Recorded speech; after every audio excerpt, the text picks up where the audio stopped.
The Garden of Paradise by Hans Christian Andersen. Narrated by Lehman. There was once a king's son. No one had so many beautiful books as he. In them he could read of everything that had ever happened in this world, and he could see it all pictured in fine illustrations.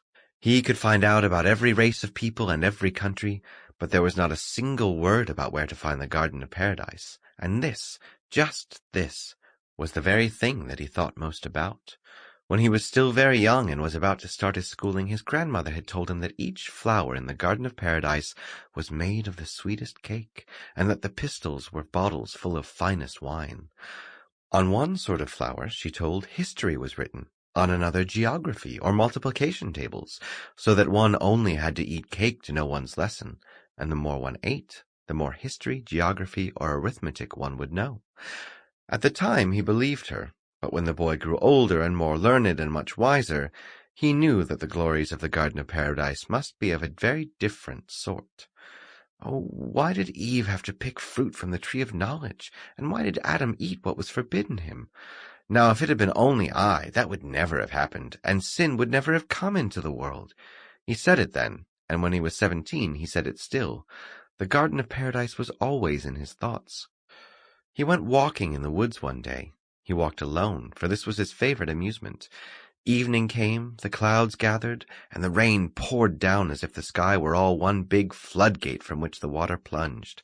It was as dark as it would be at night in the deepest well. He kept slipping on the wet grass and tripping over the stones that stuck out of the rocky soil. Everything was soaking wet, and at length the poor prince didn't have a dry stitch to his back. He had to scramble over great boulders where the water trickled from the wet moss. He'd almost fainted when he heard a strange puffing and saw a huge cave ahead of him.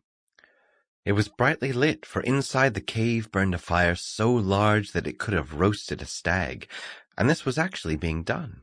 A magnificent deer, antlers and all, had been stuck on a spit and was being slowly turned between the rough-hewn trunks of 2 pine trees.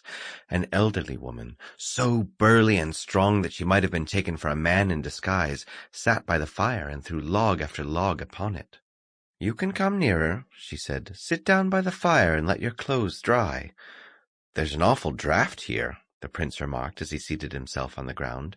"It will be still worse when my sons get home," the woman told him. "You are in the cave of the winds, and my sons are the 4 winds of the world. Do I make myself clear?" "Where are your sons?" the prince asked. "Such a stupid question is hard to answer," the woman told him. "My sons go Sample complete. Ready to continue?